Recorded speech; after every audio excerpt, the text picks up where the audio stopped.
Hello dear student welcome to our YouTube channel. आज यही video plus two second year MIL रो गोटे पद्य पढ़ा। यहाँ आर्ट साइंस कॉमर्स प्रत्येक पिला कंपलसरी अटे जो मैंने सेकेंड ईयर रो MIL पढ़े। देखु आपण मानकर यूनिट 2 रे पद्य विभाग रही अछि एवं पद्य विभाग प्रथम पद्य हूँ बड़पण जहाँ कि लिखिं कवि राधानाथ राय। तो यही कविताटी को आम संपूर्ण रूपे आज वीडियो माध्यम बुझा जाऊँगी से आपण ये वीडियो को प्रथम शेष जाए देखूँ जहाद्वारा किसी भी अबुझा रही सबकि क्लीयरली आपण मैंने बुझीपारे। ताहले चलो आम स्टार्ट करवा।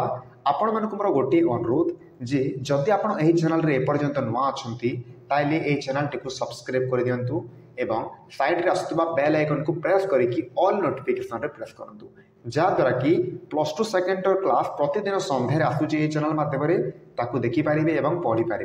ताहले चलो आम प्रथमे बड़पण कविता को जो लिखिं कवि राधानाथ राय तांको विषय रे जानिबा, देन बड़पण कविता विषय रे जानिबा एवं कंप्लीट चैप्टर टी को लाइन बाय लाइन पढ़ी कि आम बुझा। चलतु स्टार्ट करवा। देखो पिला माने स्टार्ट करवा लेखक परिचय रु एठारे कवि परिचय हम। कवि परिचय ना आपण माने राधानाथ राय विषय रे लिखिबे। कवि परिचय आपण मानक इंपोर्टेंट लॉन्ग क्वेश्चंस लिखिबा जिते बेले एग्जाम रे लॉन्ग क्वेश्चन आसीबो ना ओडिया रे एही बड़पण कवितार मस्ट लॉन्ग क्वेश्चन आसीबो एवं से लॉन्ग क्वेश्चंस को लिखिबा आपण मानक कवि परिचय जानिथिबा को पड़िबो। तो प्रथम मन रखंतु 1848 रे जन्म होइतिले एवं 1908 रे मरिथिले। कवि राधानाथ राय जन्मस्थान होची केदारपुर बालेश्वर। तांकर रचना गुड़िक जो देखिए काव्य रे केदार गौरी, नंदीकेश्वरी, उषा, पार्वती, चंद्रभागा, चिड़िका, दरबार, महाजात्रा, जजाति केशरी इत्यादि। गद्य विभाग में जो देखिए इतालीय जुबा, बिबिकी आउ विभिन्न रचना गुड़िक देखा मिलता है। ओडिया साहित्यर प्रथम प्रबंध जोटा कि बिबिकी थिला मन रखिए यहाँ लिखिं राधानाथ राय है। तेबे स्टार्ट करवा राधानाथ राय विषय। देखो राधानाथ राय ना ओडिया आधुनिक काव्य साहित्यर जड़े पथिकृष्ट स्रष्टा अटंती। से प्रथम कवि भाव में पाश्चात्य और भारतीय साहित्यर उभयर अध्ययन और अनुशीलन कर आपणार काव्य कवितार प्रतिफलित करते। तेणु तांको साहित्य को प्राच्य और पाश्चात्यर समन्वय बोली गवेषक माने मत दियंती। प्राच्य एवं पाश्चात्य साहित्यर मिश्रण रे से निजर काव्य कविता रचना करुतिले। एटा मने रखंतु राधानाथ ओडिशा माटीर जड़े सुयोग्य संतान। महाकवि सारला दासंक परी से ओडिशार माटी, पानी, अरण्य, पर्वत, नदी, समुद्र और तीर्थस्थान मानकु आपण काव्य महत् स्थान प्रदान करिसेंती। शिक्षक रु शिक्षा प्रशासक होइतिबा राधानाथ समग्र ओडिशा एवं भारतर विभिन्न स्थान भ्रमणर सुयोग पाइथिले। कविवर राधानाथ आपण कवितार प्रकृतिर नैसर्गिक सौंदर्यर अपरूप वर्णना करिसेंती। सुखपाठ्य भाषा, सरल सुबोध्य छंदरे जीवनर पार्थिव अनुभूति और नश्वरता प्रकृति माध्यम परमेश्वर दर्शन, सत्य, धर्मर जय आदि प्रसंग को आपण काव्य गुड़िक से सुंदर भाव में रूपायित करिसेंती। कवि सौंदर्य दर्शन रे पारदर्शिता विषय निर्वाचन रे नूतनता, वर्णनार रसालता, प्राण प्राचुर्यर विशालता और भाषार लालित्य तांको काव्य गुड़िक सुखपाठ्य करिपारिछि। राधानाथ साधारण कवि पलटिंट जुग प्रवर्तक स्रष्टा। ताहले बड़पण कविता संपर्क में चलतु जाना। यही जो बड़पण कविता अच्छी ना राधानाथ राय गोटे व्यंग काव्य दरबार आसी। राधानाथ राय गोटे व्यंग काव्य रही अच्छी जहाँकि दरबार नाम नामित एवं यही दरबार रु ही यही बड़पण कविताटी आसी अच्छी। तो विश्वविख्यात नक्षत्र विज्ञानी ज्योतिर्विद पठाणी सामंत चंद्रशेखर सिंह सामंत को संबंधित करने कटकर बारवाटी दुर्ग में गोटे दरबार बसुला। ओडिशार विभिन्न गड़जात राजा आपण मैंने जानिथिबे। पूर्वर ओडिशा स्वाधीनता पूर्वर गड़जात राजार शासन थिला। सेठे राजा माने रहिके शासन करथिले, जमीदार माने शासन करुथिले। तो से समय कथा कहउचंती एठारे। तो से सामयिक समसामयिक कवि अटंती राधानाथ राय। तो ओडिशार विभिन्न गड़जात राजा जमीदार माने एही कटकर बारवाटी दरबार को आसतिले एवं सही राजा और राजकर्मचारी मानकर असार अहंकार कवि राधानाथ असह्य होइछि। आपणर शक्तिशाली लेखन रे सही अहंकारी मानकर उद्देश्य महाकालर क्रूरता, अहमिकार असारता ମଣିଷପଣିଆର ମହାନୀୟତା ଏବଂ ଧର୍ମ ଶ୍ରେଷ୍ଠତା ବିଷୟରେ ଅବତାରଣା କରିଛନ୍ତି। ଧର୍ମ ପଥରେ ଜୀବନଯାପନ କରି ପ୍ରକୃତ ବଡ଼ପଣର ପରିଚୟ ଦେବାକୁ ସେ ନିବେଦନ କରିଛନ୍ତି। ଏଠାରେ ଦେଖିପାରୁଛନ୍ତି ବଡ଼ପଣର ଅର୍ଥ ହେଉଛି ମହାନ ପଣିଆ ବା ଶ୍ରେଷ୍ଠତା। କଠିନ ଶବ୍ଦାର୍ଥଟିକୁ ଆପଣମାନେ ମଧ୍ୟ ଦେଖିପାରିବେ। ତାହେଲେ ଚାଲ ଆଉ ଆମେ ସମୟକୁ ନଷ୍ଟ କରିବା ନାହିଁ। କବି ପରିଚୟ ବତେଇଲି ରାଧାନାଥ ରାୟଙ୍କ ବିଷୟରେ ଏବଂ କବିତା ବିଷୟରେ ବତେଇଲି। ଏବେ କବିତାର ପଙ୍କ୍ତି ବାଇ ପଙ୍କ୍ତି ପଢ଼ିକି ତାକୁ ଆପଣମାନଙ୍କୁ ବୁଝେଇବି ସ୍ପଷ୍ଟ ରୂପରେ, ଯାହାଦ୍ୱାରା ଆପଣମାନେ ବୁଝିପାରିବେ ଏବଂ ମନେ ରଖିବେ।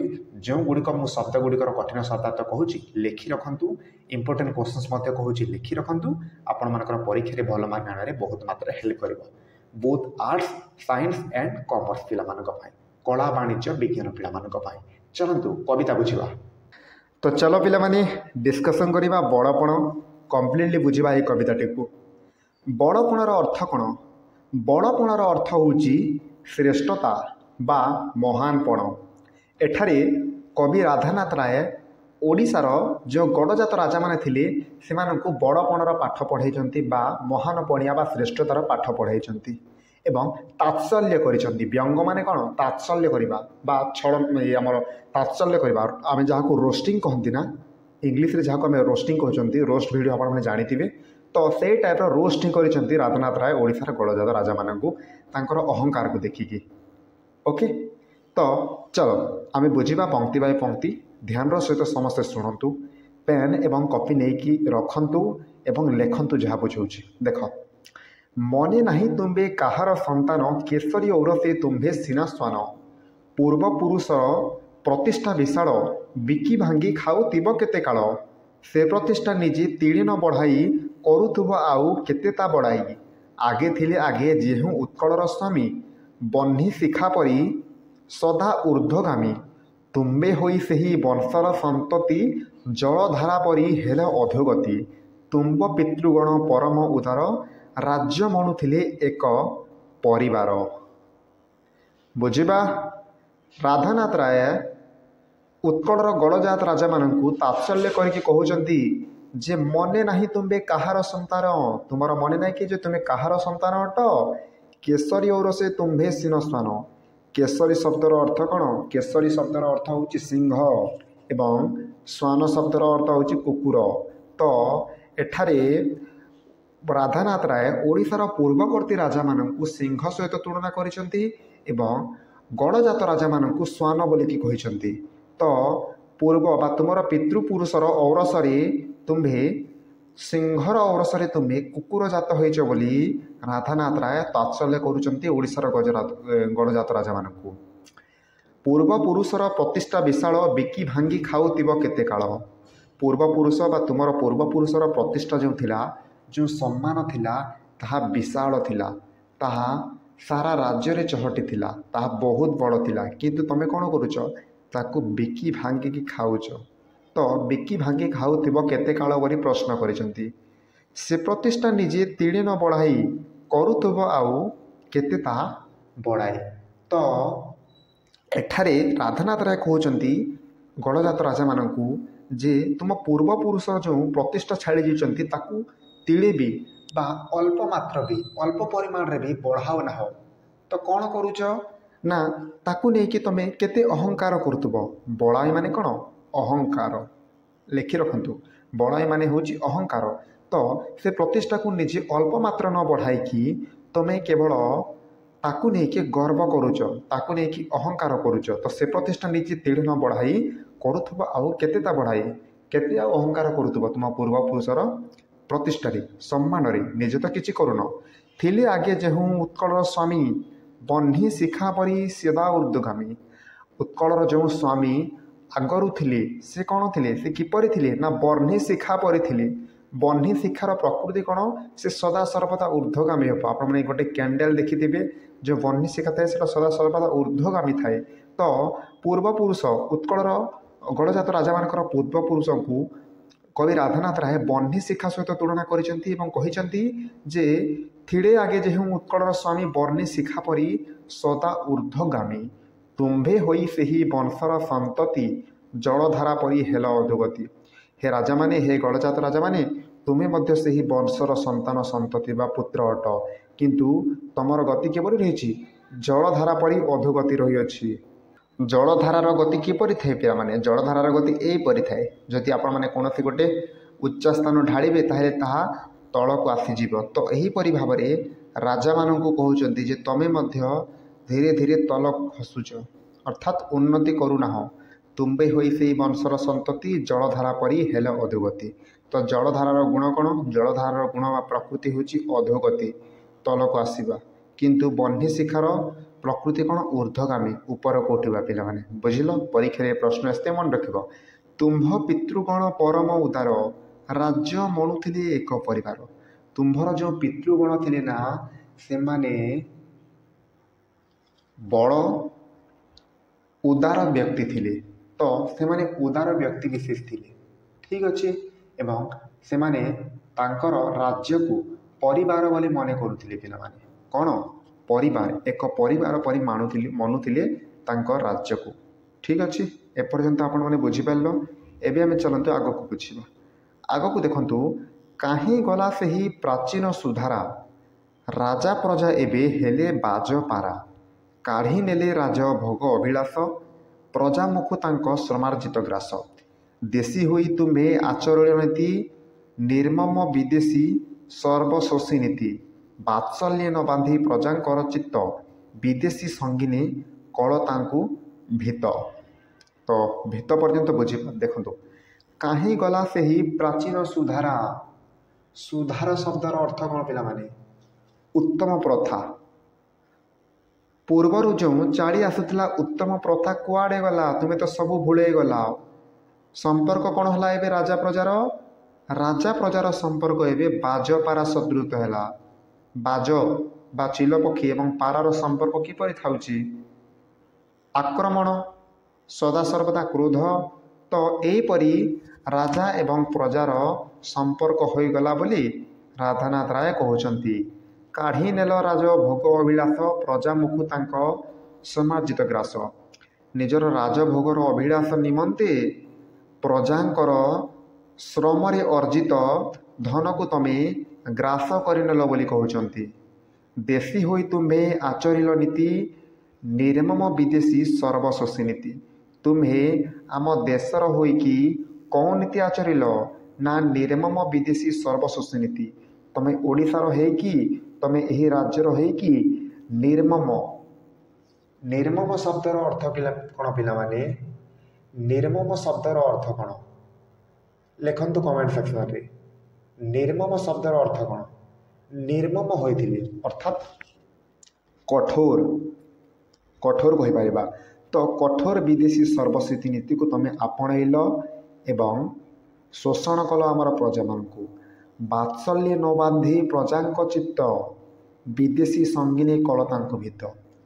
ବାତ୍ସଲ୍ୟରେ ବା ପ୍ରେମରେ ପ୍ରଜାଙ୍କର ଚିତ୍ତକୁ, ପ୍ରଜାଙ୍କର ମନକୁ ତମେ ନ ବାନ୍ଧିକି, ପ୍ରଜାଙ୍କୁ ପୁତ୍ର ସ୍ନେହ ପ୍ରଦାନ ନ କରିକି ତମେ କ'ଣ କଲ?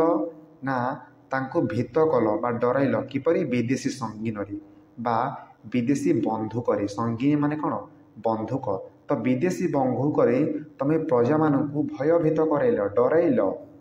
ପ୍ରଜାମାନଙ୍କୁ ସ୍ନେହରେ, ବାତ୍ସଲ୍ୟରେ ମନକୁ ତାଙ୍କର ପ୍ରସନ୍ନ କରିବା ବଦଳରେ ତମେ ତାଙ୍କୁ ଭୟ କରାଇଲ, ଭୟ ପ୍ରବେଶ କରାଇଲ ତାଙ୍କ ମନରେ ବା ଡରାଇଲ। କିପରି? ବିଦେଶୀ ସଙ୍ଗୀନ ଦେଖାଇକି ବା ବିଦେଶୀ ବନ୍ଧୁକ ଦେଖାଇକି। ହେଲା, ଆଗକୁ ଦେଖନ୍ତୁ। ଗନ୍ତା ଘର ହେଲା ତୁମ୍ଭର ସର୍ବସ୍ୱ, ସର୍ବସ୍ୱ ପ୍ରାସାଦ ଗାଭୀ ହସ୍ତି ଅଶ୍ୱ। ରାଜଧର୍ମ ହେଲା ପ୍ରଜାଧନ ବୁହା, ମନ୍ତ୍ରୀ ହେଲେ ଖଳ କଣ୍ଠ କାନ କୁହା। ତଣ୍ଡି ଦୁଃଖୀରଙ୍କ ଅରକ୍ଷିତ ରାଣ୍ଡ, ବିଦେଶୀଙ୍କି ଖୁଆଇଲ କୁକୁଟାଣ୍ଡ। ନ ପାଇଲେ ଦୁଃଖୀ ପ୍ରଜା ଖୁଦ କୁଣ୍ଡା, ନେଲ ଘିଅ ଅଟା ସଙ୍ଗେ ଛାଗ ମୁଣ୍ଡା। କାଣ୍ଡ ଜ୍ଞାନହୀନ କାଷ୍ଟ, କାଣ୍ଡ ପୃଷ୍ଠ ହୁଣ୍ଡା। ତ ହୁଣ୍ଡା ପର୍ଯ୍ୟନ୍ତ ବୁଝିବା। ଦେଖନ୍ତୁ ପିଲାମାନେ, ତ ଗନ୍ତା ଘର ହେଲା ତୁମ୍ଭର ସର୍ବସ୍ୱ। ଏଠାରେ କବି ରାଧାନାଥ ରାୟ କହୁଛନ୍ତି ଯେ ହେ ଗଡ଼ଜାତ ରାଜାମାନେ, ତୁମର ସର୍ବସ୍ୱ ହେଲା ଗନ୍ତା ଘର। କ'ଣ? ଗନ୍ତା ଘର ମାନେ କ'ଣ? ନା ରାଜପ୍ରସାଦ। ଗନ୍ତା ଘର ମାନେ କ'ଣ ପିଲାମାନେ? गंताघर माने होउची खजणा खाना बा राजप्रसाद जोटा कि तुमर सबकि सर्वस्व हो गला सर्वस्व प्रसाद गाभी अस्थि हस्ती अश्व। तो एठारे गोटे गोटे शब्दर अर्थ मु आपको कहूँ शुणु। प्रसाद माने होउची राजवास गाभी माने होउची गाई प्रसाद राजवास गाभी माने होउची गाई। देन आपण मानकर एठारे हस्ती शब्दर अर्थ होउची हाथी एवं अश्व माने होउची घोड़ा। तो गाई हाथी घोड़ा प्रासाद यही सबकि आपण मानकर सर्वस्व हैला एवं राजधर्म हैला प्रजाधन बुहा मंत्री हेले खल खंट कान बुहा। राजधर्म कौन है प्रजाधन बुहा है प्रजा मान शोषण करागला प्रजा मानकर श्रमार्जित धन को शोषण करिकी राज भोग विलास खर्च करागला एवं मंत्री किपर हेले खल हेले ठक हेले खंट हेले कान कुहा हेले पिला माने। तंडी दुखी रंक अरक्षित रांड विदेशी की खुआइल कुकुटांड। तो एठारे खल शब्द अर्थ बुझिले दुष्ट कंट कण डकायत एवं तंडी माने होची ठकी। ठीक अच्छे। तो तंडी दुखी एठारे बुझेबाक चाहते तुम्हें कष्ट देल काहाकू दुखी को रंक को रंक शब्दर अर्थ कौन मैंने रंक शब्दर अर्थ कौन एठारे रांड शब्दर अर्थ होची विधवा। ठीक अच्छे। देन तमें कौन कल ना यही समस्त को कष्ट देल कहा काहाकू रांड को विधवा को अरक्षित रंक मान होची भिकारी दुखी को अरक्षित को तमें दुख कष्ट देल एवं कौन कल ना विदेशी की खुआइल कुकुटांड। विदेशी मानू जो आमर थिले कौ माने ना जो इंग्रेज माने थिले से मानू तमें कुकुटांड बा कुकुड़ा अंडा खुआइल बोली एठारे कहा जायछि। किपरि ना प्रजांकर आमर जो अर्थ थिला ताकू शोषण करिकी प्रजाधन बोईकी। ठीक अच्छे।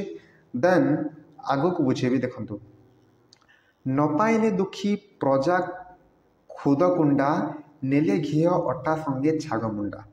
जो प्रजा माने थिले से माने खुद कुंडा मध्य पाइले नहीं किंतु तमें कौन कल घी संगे घी अटा संगे छाग मुंडा नेल।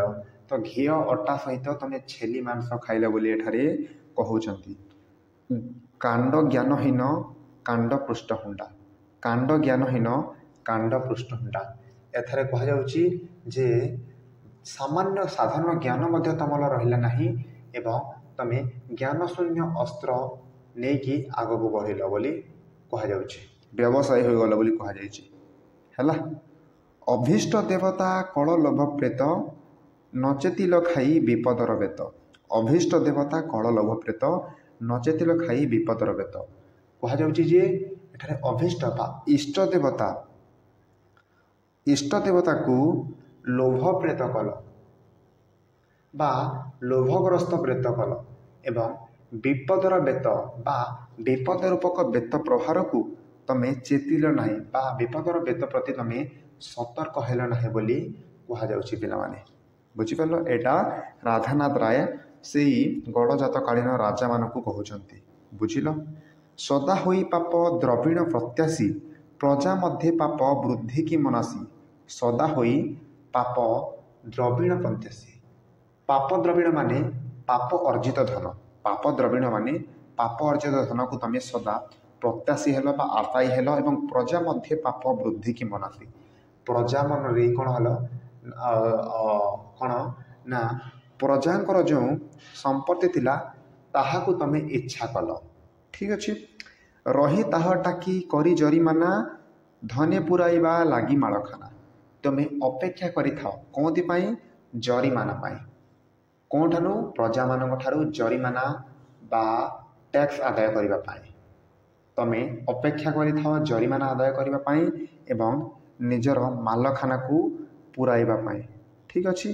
तो प्रजांकर जरिमाना रे प्रजांकर श्रम अर्जित धन रे मालखाना पुराइबा पाई तमें लागुछ बोली कवि बर राधानाथ राय कहउचंती हैला। धनर लालसा जाग्रते स्वप्ने धन बिनु नहीं आन चिंता माने। केवल ତମେ ଧନର ହିଁ ଲାଳସା ବିଷୟରେ ଚିନ୍ତା କଲ, ଜାଗ୍ରତ ହେଉ କିମ୍ବା ସ୍ୱପ୍ନର ହେଉ, କେବଳ ଧନର ଲୋଭ କଲ। ତ ଜାଗିଥିବା ଅବସ୍ଥାରେ ବା ଚେତନ ଅବସ୍ଥାରେ କିମ୍ବା ସ୍ୱପ୍ନରେ ବା ଶୋଇଥିବା ଅବସ୍ଥାରେ ତମେ କେବଳ ଧନର ଲାଳସା ବା ଧନର ଇଚ୍ଛା କଲ ଏବଂ ତୁମ ମନରେ ଧନ ବିନା ଆଉ କିଛି ଚିନ୍ତା ରହିଲା ନାହିଁ ବୋଲି ଏଠାରେ ରାଧାନାଥ ରାୟ କହୁଛନ୍ତି। ଧନର ସାଫଲ୍ୟ ସୁବ୍ୟୟ କେବଳ ଯକ୍ଷ ପ୍ରାୟେ ତାକୁ ଜଗି କେଉଁ ଫଳ। ଧନର ସାଫଲ୍ୟ କେଉଁଠି ଥାଏ? ସୁବ୍ୟୟରେ ଥାଏ ପିଲାମାନେ। ଯଦି ଧନ ବା ଅର୍ଥ ରୋଜଗାର କରୁଛନ୍ତି ତାକୁ ଯଦି ସୁବ୍ୟୟ ବା ସଠିକ୍ ରୂପରେ ଖର୍ଚ୍ଚ କରାଯାଉଛି ତାହେଲେ ତାହାର ସାଫଲ୍ୟ ହୋଇଥାଏ। କିନ୍ତୁ ତାକୁ ଯଦି ଯକ୍ଷ ପରି ଜଗି ରହିବ ତାହେଲେ ତାହାର ଫଳ କିଛି ନାହିଁ। ଠିକ୍ ଅଛି। ମଞ୍ଚେ କେତେ ଆସି କେତେ ଗଲେ ଭାଇ, କିଏ ନେଇଗଲେ କି ଧନ ମୁଣ୍ଡାଇ। ଏହି ମଞ୍ଚକୁ ବା ପୃଥିବୀ ପୃଷ୍ଠକୁ କେତେ ଆସିଛନ୍ତି କେତେ ଯାଇଛନ୍ତି ରେ ଭାଇ ବୋଲି କହୁଛନ୍ତି ଏବଂ କିଏ ନେଇଗଲେ କି ଧନ ମୁଣ୍ଡାଏ। କିଏ ତାଙ୍କର ମୁଣ୍ଡ ପାଖରେ କ'ଣ କିଏ ଧନ ନେଇକି ଯାଇଛନ୍ତି କି ତାଙ୍କ ସହିତ? କେହି ବି ନେଇନାହାନ୍ତି। ପଡ଼ି ତ ରହିଲି ପଛେ ହାତୀ ଘୋଡ଼ା, ପଡ଼ି ତ ରହିଲା ସୁନା ରୂପା ତୋଡ଼ା। ଏଠାରେ କୁହାଯାଉଛି ଯେ ସବୁକିଛି ଯାହା କିଛି ବି ସେମାନେ କ'ଣ ନା ଉପାର୍ଜନ କରିଥିଲେ ସେଇ ସବୁ କିଛି ତ ରହିଗଲା। କେଉଁଠି ରହିଗଲା? ଏହି ଭବନରେ ହିଁ ରହିଗଲା। ବୁଝିଲ? ଏବଂ ସୁନା ରୂପା ତୋଡ଼ା ଯାହା କିଛି ବି ଥିଲା ସବୁ ତ ପଡ଼ି ରହିଲା। ପଡ଼ି ତ ରହିଲା ରତନେ ଭାସ୍କର, ଦେଖନ୍ତୁ, ପଡ଼ି ତ ରହିଲା ରତନେ ଭାସ୍କର, କୁବେର ଭଣ୍ଡାର ସମଘଣ୍ଟା ଘର। ସବୁକିଛି ପଡ଼ି ରହିଲା ବୋଲି କହୁଛନ୍ତି ଏଠାରେ ପିଲାମାନେ। ବୁଝିପାରିଲ? କୁବେର ଯେଉଁ ଏଠାରେ ଲେଖା ଅଛି ଦେଖନ୍ତୁ, ଏଠାରେ କ'ଣ ଲେଖା ଅଛି ନା କୁବେର ଧନାଗାରର ଜଗୁଆଳି। ଠିକ୍ ଅଛି। ତ କୁବେର ଭଣ୍ଡାର ବା ଧନର ଭଣ୍ଡାରକୁ ଗନ୍ତାଘରକୁ ତମେ ଜଗି ରହିଲ ବୋଲି କୁହାଯାଉଛି। ଠିକ୍ ଅଛି। ଦେନ୍ ଚାଲ ଆଗକୁ ଡିସ୍କସନ୍ କରିବା। ଦେଖ, ଜିଣିବାକୁ ଆଉ ନାହିଁ ଧରାଖଣ୍ଡ, ବୋଳି କଲେ ଯେହୁଁ ଅଶ୍ରୁ ଶକ୍ତି ଗଣ୍ଡ। ମଳା ବେଳେ ବିଶ୍ୱ ବିଜୟୀ ସ୍କନ୍ଦର, କି କହିଥିଲେ ତା ଚିତ୍ତେ ଥରେ ଧର। ଏଠାରେ ବିଶ୍ୱ ବିଜୟୀ ସ୍କନ୍ଦର କିଏ? ବିଶ୍ୱ ବିଜୟୀ ଆଲେକ୍ଜାଣ୍ଡାର କ'ଣ କହିଥିଲେ ଟିକେ ଶୁଣନ୍ତୁ। ଯେ ସ୍କନ୍ଦର ମାନେ କିଏ? ନା ଗ୍ରୀକ୍ ବୀର ଆଲେକ୍ଜାଣ୍ଡାର ଯିଏକି ଥିଲେ। ସେ କ'ଣ କହିଥିଲେ? ଜିଣିବାକୁ ଆଉ ନାହିଁ ଧରାଖଣ୍ଡ। ବିଶ୍ୱକୁ ପୁରା ସେ ଜିଣି ଯାଇଥିଲେ, କିଛି ଆଉ ନଥିଲା। ବୋଲି କଲେ ଯେଉଁ ଅଶ୍ରୁ ଶକ୍ତିଗଣ୍ଡ, ସେ ନିଜର ଆଖି ବହାଇଲେ। ମଳା ବେଳେ ବିଶ୍ୱ ବିଜୟୀ ସ୍କନ୍ଦର, କି କହିଥିଲେ ତା ଚିତ୍ତେ ଥରେ ଧର। ଏଇ କଥାଟା ସେ ମଳା ବେଳେ କହିଥିଲେ ଯେ ଜିଣିବାକୁ ଆଉ ନାହିଁ ଧରାଖଣ୍ଡ, ବୋଲି କଲେ ଯେଉଁ ଅଶ୍ରୁ ଶକ୍ତି ଗଣ୍ଡ। ତ ଏହାକୁ ମନରେ ରଖ ବୋଲି କହୁଛନ୍ତି ରାଧାନାଥ ରାୟ ଓଡ଼ିଶାର ଗଡ଼ଜାତ ରାଜାମାନଙ୍କୁ। ବୋଇଲେ ଏ ପ୍ରାଣ ଗଳେ ପିଣ୍ଡ ଛାଡ଼ି, କ'ଣ କହିଲେ? ବୋଇଲେ ଏ ପ୍ରାଣ ଗଳେ ପିଣ୍ଡ ଛାଡ଼ି, ନେବେ ଯେବେ ମୋତେ କୋକେଇରେ କାଢ଼ି। ଯେତେବେଳେ ମୋର ଶରୀରରୁ ପ୍ରାଣ ଛାଡ଼ିକି ଚାଲିଯିବ, ଯେତେବେଳେ ଏ ପ୍ରାଣ ଗଲେ ପିଣ୍ଡ ଛାଡ଼ି, ପିଣ୍ଡ ମାନେ ଶରୀର, ତ ଯେତେବେଳେ ଏଇ ଶରୀରକୁ ମୁଁ ପ୍ରାଣ ଛାଡ଼ିକି ଚାଲିଯିବ, ନେବେ ମୋତେ ଯେବେ କୋକେଇରେ କାଢ଼ି। ଯେତେବେଳେ କୋକେଇରେ କାଢ଼ିକି ନେବେ ମୋତେ। କ'ଣ ଅର୍ଥାତ୍ ଏଠାରେ ବୁଝେଇବାକୁ ଯାଉଛି ଅରକ୍ଷିତ ମାନେ ଅସହାୟ ବ୍ୟକ୍ତି। ପିଲାମାନେ ଏଠି ଯେଉଁ ମୁଁ ବୁଝେଇ ନଥିଲି ଆପଣଙ୍କୁ, ଦେଖିଥିଲି ଏଇଟା ମନେ ରଖନ୍ତୁ। ମୁଁ ଆପଣଙ୍କୁ ବୁଝେଇଥିଲି ପୂର୍ବରୁ ଅରକ୍ଷିତ ବୋଲି ଗୋଟେ ଶବ୍ଦଟେ ଥିଲା, ସେଇଟା ମୁଁ ପୂର୍ବରୁ ଛାଡ଼ି ଦେଇଛି ବୋଧେ। ଏଇଟା ଅସହାୟ ବ୍ୟକ୍ତି ହେଲା। ରଙ୍ଗ ମାନେ ଭିକାରୀ, ରାଣ୍ଡ ମାନେ ବିଧବା, ଅରକ୍ଷିତ ମାନେ ଅସହାୟ ବ୍ୟକ୍ତି ପିଲାମାନେ। ତ ଏଠାରେ କ'ଣ ଆମେ ବୁଝୁଥିଲେ, ଯେଉଁଟା ଆଲେକ୍ଜାଣ୍ଡାର ଯେଉଁଟା କହିଥିଲେ ଯେ ଯେତେବେଳେ ମୋ ଶରୀରରୁ ପ୍ରାଣ ଛାଡ଼ିକି ଯିବ ସେତେବେଳେ ମୋତେ କୋକେଇରେ କାଢ଼ିକି ନିଆଯିବ। ଦେଇଥିବ ତାହିଁ ମୋ ଶବ ଶୁଆଇ, ସେଠାରେ ମୋ ଶବ ବା ମୋର ମୃତ୍ୟୁ ଶରୀରକୁ ଶୁଆଇ ଦେଇଥିବ। ବେନି ପାଶେ ବେନି କରକୁ ଝୁଳାଇ, ଉଭୟ ପାର୍ଶ୍ୱରେ ମୋର ହାତକୁ ଝୁଳାଇକି ଥୋଇ ଦେଇଥିବ ବୋଲି କହୁଛନ୍ତି। ଯା ଦେଖି ଜାଣିବେ ଜଗତେ ସମସ୍ତେ, ଆସିଥିଲି ଫେରି ଗଲି ଶୂନ୍ୟ ହସ୍ତେ। ଏହାକୁ ଦେଖିକି ଜାଣିବେ ସମସ୍ତେ। କ'ଣ ଜାଣିବେ? ନା ଆସିଥିଲି ଫେରି ଗଲି ଶୂନ୍ୟ ହସ୍ତେ। ଜଗତେ ଦେଖିବେ ଯେ ଶୂନ୍ୟ ହସ୍ତେ ଆସିଥିଲି ଏବଂ ଫେରିଗଲି ଶୂନ୍ୟ ହସ୍ତେ। ବୁଝିପାରିଲ? ଏହି ମହାକାବ୍ୟ ମନେ ମନେ ହେଜି, ସତ୍ୱଗୁଣ ଭଜ ଲୋଭ ମଦ ତ୍ୟଜି। ଏହି ମହାବାକ୍ୟକୁ ତମେ ମନରେ ମନେ ରଖ ଏବଂ ସତ୍ୱଗୁଣକୁ ଭଜ ବୋଲି ଏଠାରେ ରାଧାନାଥ ରାୟ କହୁଛନ୍ତି। ଠିକ୍ ଅଛି। କାହାକୁ ତ୍ୟାଗି? ଲୋଭ ମଦକୁ ତେଜି ବା ତ୍ୟାଗ କରିକି ହେଲା। ଅକାରଣେ କିମ୍ବା ତଣ୍ଡି ଅରକ୍ଷିତ ଅଳ୍ପ ଦିନ ପାଇଁ ସଞ୍ଚୁଅଛ ବିତ୍ତ। ଅକାରଣରେ କୌଣସି କାରଣରେ ତମେ କେଉଁଥିପାଇଁ ଅସହାୟ ବ୍ୟକ୍ତିଙ୍କ ଠାରୁ ବିତ୍ତ ସଞ୍ଚୁଅଛ ବା ପଇସା ସଞ୍ଚୁଅଛ ଅଳ୍ପ ଦିନ ପାଇଁ। ବୋଳାଅ ଜଗତେ ସିନା ଲକ୍ଷ୍ୟ ପୋଷି ଫଳେ ତୁମ୍ଭେ ଜଣେ ଜଣେ ଲକ୍ଷ୍ୟ ଶୋଷୀ। ବୋଳାଅ ଜଗତେ ଏହି ଜଗତରେ ତମେ ଲକ୍ଷ୍ୟ ପୋଷି ବୋଲି ବୋଳାଅ ନିଜକୁ ବୋଲି କହୁଛନ୍ତି। ଫଳେ ତୁମ୍ଭେ ଜଣେ ଜଣେ ଲକ୍ଷ୍ୟ ଶୋଷୀ। ତମେ କିନ୍ତୁ ବର୍ତ୍ତମାନ ଜଣେ ଜଣେ ଲକ୍ଷ୍ୟ ଶୋଷୀ ଅଟ ବୋଲି କହୁଛନ୍ତି, ଅର୍ଥାତ୍ ଲୋକମାନଙ୍କୁ ଶୋଷଣ କରୁଛ ବୋଲି କହିଅଛି ହେଲା। ଗଣିକା ଓକିଲ ଛାମୁଆ ପୋଷଣ ଲାଗି କର କିମ୍ବା ପ୍ରଜାଙ୍କୁ ଶୋଷଣ। ଏଠାରେ ବିଭିନ୍ନ ବ୍ୟକ୍ତି ବିଶେଷଙ୍କର କଥା କୁହାଯାଉଛି ପିଲାମାନେ। ଗଣିକା ମାନେ କ'ଣ? ରୂପଜୀବୀ।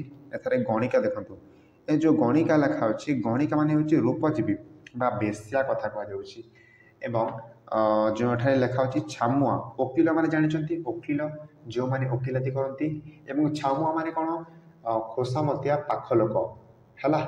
ତ ରାଜାଙ୍କର ମାଳି ମୋକଦ୍ଦମାରେ ଯେଉଁ ବ୍ୟକ୍ତିମାନେ ସାମିଲ ହୁଅନ୍ତି ସେମାନଙ୍କୁ କ'ଣ କହେ? ଛାମୁଆ ବୋଲି କୁହାଯାଉଛି। ତ ଗଣିକା ବା ବେଶ୍ୟା, ଓକିଲ ଏବଂ ନିଜର ବ୍ୟକ୍ତି ବିଶେଷଙ୍କୁ ପୋଷିବା ପାଇଁ ତମେ ପ୍ରଜାମାନଙ୍କୁ ଶୋଷଣ କରୁଛ। ପ୍ରଜା ରକ୍ତ ସ୍ୱେଦ ଲୋତକି ଅର୍ଜିତ ଅଭିଶପ୍ତ ରାଶି ରାଶି ପାପବିତ୍ତ। ପ୍ରଜାଙ୍କର ଯେଉଁ ରକ୍ତରେ ସ୍ୱେଦରେ ଲୋତକରେ ବା ଝାଳରେ ଆପଣଙ୍କର ଅଶ୍ରୁରେ ଯେଉଁ ଅର୍ଥ ଅର୍ଜିତ ହୋଇଅଛି ସେହି ଅର୍ଥ ରାଶିକୁ ତମେ ନେଇକି ପାପବିତ୍ତ ହିସାବରେ ରଖୁଛ ବୋଲି କହୁଛନ୍ତି ରାଧାନାଥ ରାୟ। ଓକେ। ପ୍ରାୟଶ୍ଚିତ୍ତେ ବ୍ୟୟ ନକରି ଯତନେ ପାପ ଅର୍ଜୁଅଛ ପାପର୍ଜିତ ଧନେ। ପ୍ରାୟଶ୍ଚିତ ବ୍ୟୟ ନକରି ଯତନେ, ଯାହା କିଛି ବି ଅର୍ଥ ଆସୁଛି ତାହାକୁ ଯତ୍ନରେ ସୁବ୍ୟୟ ନ କରିକି ପାପ ଅର୍ଜୁଅତ ପାପର୍ଜିତ ଧନେ। ପାପ ଅର୍ଜନ କରୁଅଛ ତମେ ପାପାର୍ଜିତ ଧନକୁ ଶୋଷଣ କରିକି ହେଲା। ଅର୍ଜୁଅଛ ସିନା କେବଳ ଦୁଷ୍କୃତ, ତମେ କେବଳ କ'ଣ ନା ଦୁଷ୍କୃତ ଅର୍ଜୁଅଛ ବୋଲି କୁହାଯାଇଛି ପିଲାମାନେ। ଏଠାରେ ବିଭିନ୍ନ ଶବ୍ଦର ଅର୍ଥ ଆପଣମାନଙ୍କୁ ବୁଝାଉଛି, ଧ୍ୟାନ ସହିତ ଶୁଣନ୍ତୁ। ଦୁଷ୍କୃତ ମାନେ କ'ଣ? ଦୁଷ୍କୃତ ମାନେ ହେଉଛି ପାପ ପିଲାମାନେ। ତ ତମେ କ'ଣ କରୁଛ ନା ଦୁଷ୍କୃତ ଅର୍ଜୁଅଛ। ଅର୍ଜୁଅଛ ସିନା କେବଳ ଦୁଷ୍କୃତ ବା କେବଳ ପାପକୁ ଅର୍ଜନ କରୁଅଛ। ଘୃଷ୍ଟି ମୁଖେ ଢାଳି ଯଜ୍ଞ କୁଣ୍ଡ ଘୃତ। ଘୃଷ୍ଟି ଶବ୍ଦର ଅର୍ଥ କ'ଣ? ଘୃଷ୍ଟି ଶବ୍ଦର ଅର୍ଥ ହେଉଛି ଘୁଷୁରୀ। ତ ଘୁଷୁରୀର ମୁଖରେ ତମେ ଯଜ୍ଞକୁଣ୍ଡ ଘୃତ ଢାଳିକି ପାପ ଅର୍ଜୁଅଛ ବୋଲି ରାଧାନାଥ ରାୟ ତାତ୍ସଲ୍ୟ କରିଛନ୍ତି ଉତ୍କଳର ରାଜାମାନଙ୍କୁ ହେଲା। ନେକ୍ସଟ ଦେଖନ୍ତୁ, ନେକ୍ସଟ କ'ଣ ଅଛି? ଏ ଅପ୍ରିୟ ସତ୍ତ୍ୱେ ଛଳକୁ ନ ଧରି ନିଜ ଶ୍ରେୟ ଦେଖ ଚିତ୍ତେ ଚିନ୍ତା କରି। ଏ ଅପ୍ରିୟ ସତ୍ତ୍ୱେ ଛଳକୁ ନ ଧରି, ଏଠାରେ କ'ଣ କହୁଛନ୍ତି ରାଧାନାଥ ରାୟ? ଯେ ଧ୍ୟାନ ସହିତ ଶୁଣନ୍ତୁ, ମୁଁ ଆପଣଙ୍କୁ ବୁଝାଉଛି। କେଉଁଠି ଥିଲେ ଆମେ? ନା ଆମେ ଥିଲି ଏ ଅପ୍ରିୟ ସତ୍ତ୍ୱେ ଛଳକୁ ନ ଧରି ନିଜ ଶ୍ରେୟ ଦେଖ ଚିତ୍ତେ ଚିନ୍ତା କରି। ଭଗ୍ନ ଘଟୁ ଆହା ସଳିଳ ଯେସନ ସରିଯାଉଅଛି ଆୟୁ ପ୍ରତିକ୍ଷଣ। କ୍ଷଣକୁ କ୍ଷଣ ଆୟୁ ସରିବାକୁ ଲାଗିଛି ବୋଲି କହୁଛନ୍ତି ଏଠାରେ ରାଧାନାଥ ରାୟ। ଏଠାରେ ଯେଉଁ ମୁଁ ଆପଣଙ୍କୁ ପୂର୍ବରୁ ବୁଝାଇଥିଲି ଶବ୍ଦ ଗୁଡ଼ିକ, ସେଠାରୁ ଆପଣଙ୍କୁ ଆରମ୍ଭ କରୁଛି ଯେ ଆପଣମାନଙ୍କର ଅପ୍ରିୟ ସତ୍ତ୍ୱରେ ଛଳକୁ ନ ଧରିକି ନିଜର ଶ୍ରେୟକୁ ଚିତ୍ତେ ଚିନ୍ତା କର। ଅର୍ଥାତ୍ ବୁଝିବାକୁ ଚାହୁଁଛନ୍ତି ଯେ ନିଜର ଶ୍ରେଷ୍ଠତ୍ୱକୁ ଚିନ୍ତା କର ବୋଲି କହୁଛନ୍ତି। ଭଗ୍ନ ଘଟୁ ମାନେ କ'ଣ ପିଲାମାନେ? ଭଗ୍ନ ଘଟୁର ଶବ୍ଦ ହେଉଛି ଭଙ୍ଗା ମାଠିଆରୁ। ଭଙ୍ଗା ମାଠିଆରୁ ଯେପରି ପାଣି ସରି ସରି ଯାଏ, ଠିକ୍ ସେହିପରି ଆୟୁ ପ୍ରତିକ୍ଷଣ ସରି ସରି ଯାଉଛି ବୋଲି କହୁଛନ୍ତି ହେଲା। ବଳ କ୍ରୂର କାଲ ବଳ ଅବିଶ୍ୱାସୀ, ହାବୁଡ଼ି ଯିବ ସେ ଅଚମ୍ବିତେ ଆସି। କ୍ରୂର ବୋଲି କାଳକୁ କୁହାଯାଇଛି ଏବଂ ଅବିଶ୍ୱାସୀ ବୋଲି ମଧ୍ୟ କାଳକୁ କୁହାଯାଇଛି। କେତେବେଳେ ସେ ଆସିଯିବ ଆଚମ୍ବିତରେ କେହି ବି ଜାଣିପାରିବେ ନାହିଁ। ଦୂରବର୍ତ୍ତୀ ଜାଣି କାଳକୁ ଯେ ହସେ ସେ ତା ପଛେ ଆସି ଲୁଚି ବସେ। ଯେ ଦୂରବର୍ତ୍ତୀ ବୋଲି କାଳକୁ ହସିଥାଏ ନା, ତାହାର ପଛପଟେ ଆସିକି କାଳ ବସିଯାଏ ବୋଲି କହୁଛନ୍ତି। ନୀତି ବେଳ ବୁଝି ଛାମୁରି ହାଜର, ହେବା ବିଧି ତାକୁ ନାହିଁଟି ଗୋଚର। नीति बेड़ बुझी छामुरे हाजर अर्थात नीति बेड़ बा दैनंदिन कार्य निर्घंटे ठीक समय रे जे कार्य करिकी कौन करिब ना ठीक समय रे ठीक कार्य करिब ना हेब विधि ताकू नाहिंटी गोचर ताकू केतेबेले भी विधि खराब प्रभाव देखेब ना बोली एठारे कहउचंती। ठीक अच्छे तो नेक्स्ट डिस्कशन करिबा केते दिन खेलुतीब एही खेल पाखे आसुची से अंतिम बेल केते दिन जाए ए खेल खेलुतीब खूब शीघ्र पाखे आसुची अंतिम बेल आसुची नीरवे सेहु प्रतिक्षणे नित्यगामी रथ चक्र आवर्तने प्रतिक्षण नीरवरे सही अंतिम खेल अंतिम बेल आसुअछि नित्यगामी रथ चक्र आवर्तने आयु सूर्य जाए जेते गड़ी गड़ी आयु सूर्य माने कौन पिला माने ना एठारे सूर्य जेपरी पूर्व दिगर उदय होकि पश्चिम दिग को आसी जाती आयु को मध्य सेपरी तुलना करा जन्म रु मृत्यु पर्यंत जोटा आसी जाए यही मध्य समय को आयु बोली कहुच्छी तो आयु सूर्य बोली कहुच्छी आयु सूर्य जाए तले जेते गड़ी तुम्भ माया जाए छाया परी फड़ी माया चेर तले भेदिब जेतिकी अंतकर गड़े झिंकी बसेतिकी से कठिन झिंका झिंकीरु निस्तर लाभ लगी आगु हुआ होशियार। तो सलाह देउचंती आमर राधानाथ राय कौनटा ना आमर से जो राजा मानकू बेड़ थाई थाऊ अरजी धर्म जन्म अनुरूपे देखाओ कर्म बेड़ थाउ थाउ धर्म अर्जन कर एवं जन्म पाइच निजर कर्म धर्म को लेकिन देखाओ बोली कहउचंती जन्म फले भावे बणपण पाई धर्म फले ताकू कर चिरस्थायी जन्म फल तमे बड़पण पाइच एवं धर्म फल ताकू चिरस्थायी कर बोली कहउचंती राधानाथ राय। धर्म एक पोत गढ़ी विधि तरिबाकू एही संसार बारिधि एही संसार बारिधि बा संसार रोक समुद्र को तरिबाकू बा पहरिबाकू धर्म नामक एक धर्म परी एक पोत बा एक डंगा गढ़ी विधि भगवान एक डंगा गढ़ी धर्मर जो जहाँ साहाଯ୍य आमे संसार बारिदेवा संसार रूपक समुद्र को पार हो पारिबा धर्म नौकार बसिकी आमे संसार समुद्र को पार हो पारिबा धर्म एका सिना महत्वपणिया आउ बणपण अढ़े दिनिया धर्म रास्तार जी अच्छी ना सेटा महत्वपणिया अटे एवं आहरी जो बड़पण अच्छी सेटा अढ़े दिनिया बा अल्प दिनिया बोली कहउचंती। बड़पण भाई एका सिना से ही छड़ाई केही जा न पारई नहीं बड़पण को केही भी छड़ाई नहीं पारिबे नाही बोली कहउचंती। बड़पण से ही अंते सुद्धा जार सौरभ चाहटू थाए संसार बड़पण रे जे रही तार सौरभ तार संसार रे सारा संसार रे चहटू थाए बोली कहउचंती। बड़पणे सिना से ही ताकू गणी जो बड़पण दुईलोक साधिनी ठारे राधानाथ राय दुईलोक साधिनी कथा कहउचंती ध्यान से शुणु स्वर्गलोक एवं मर्त्यलोक कथा कहउचंती। दुईलोक माने कौन स्वर्गलोक एवं मर्त्यलोक उभय स्थान रे जो बड़पणटा देखा जाउची तो बड़पणे सिना से ताकू गणी जो बड़पण दुईलोक साधिनी बा स्वर्ग एवं मर्त्य उभय रे साधिनी हब बोली कहउचंती ताहाको बड़पण कहउचंती हैला सेही सिना बड़पण जाहि लागी अंतकर वज्रदंत जाए भांगी सेही सिना बड़पण जाहि लागी अंतकर वज्रदंत जाए भांगी। तो एठारे कौन कहउचंती देखो स्वन सहित वज्रदंत माने कौन ना कठोर दंत ठीक अच्छे। तो कठोर दंत कथा एठारे कह जाउची जे बड़पण सिना सेटा जहाँ जो कि कौन होता है ना कठोर दंत कठोर दांत सत्कीर्ति होइतिबा लोक मरी मध्य अमर रही थाए बोली कहउचंती है कीर्तिपूर्ण व्यक्ति अमर रही थाए बोली कहउचंती।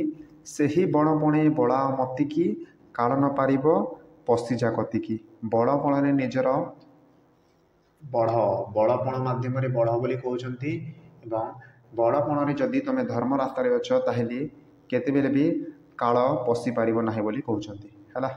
नेक्स्ट हेला कर नहीं पाई ए सुविधा लभिबाकू से ही बड़पण निदा संसार तत्व सार बड़पण तत्व सार माने कौन तत्व सार माने कौन पिला माने एठारे तत्व सार जो अर्थ दी अछि सेटा होछि आत्मज्ञानी लाभरे। तो संसार रे आत्मज्ञान को जान लालसारू निय बाहुडाई मन। जो लालसा रही अच्छी से लालसारू मन को हटाई दियो बोली कहउछंती। निजर शारीरिक माने निजर व्यक्तिगत इच्छा रु मन बाहुडाई नियो बोली कहउछंती। उदासीन नेत्रे दुनियार मान देखकर मन धर्मे एकतान। राजधर्मे आत्म तत्व देई मती उच्च होई लभ उच्चतर गति। उच्च होइकी उच्चतर गति को लाभ कर बोली एठारे कहउछंती। तो एटा राधानाथ रायंकर एक कविता जोटा कि बड़पण कम्प्लीटली आपन को बुझेली। आशा आपण माने बुझी पारिथिबी। जो लाइन टाके भी बुझीपारी ना आपण मानक मु अनुरोध करुच्ची विनम्रतार सहित मते कमेंट सेक्शन में लिखिकी जनातु मुझे निहाती बुझेदेवी। किंतु जदि आपन को यही वीडियोटा पसंद लगे निहाती गोटे लाइक कर देकी निजर समस्त फ्रेंड्स मानकू शेयर मध्य कर दियंतु एवं चैनल रे जो माने नुआ अछंती सब्सक्राइब मध्य कर दियंतु जहाद्वारा आगो को ए चैनल रे वीडियो गुड़िक देखि पारिबी। नेक्स्ट क्लास में आम बड़ मनर क्वेश्चन एवं आंसर नहीं आसवा। ओके सो दैट रेगुलारली संध्या टाइम रे क्लास आसीबो ए चैनल +2 सेकेंड ईयर प्रत्येक क्लास करबा पई चैनल टी को सब्सक्राइब करके रखंतु पिला माने। पुणी मिसिबा नेक्स्ट वीडियो रे। रहुची। Thank you.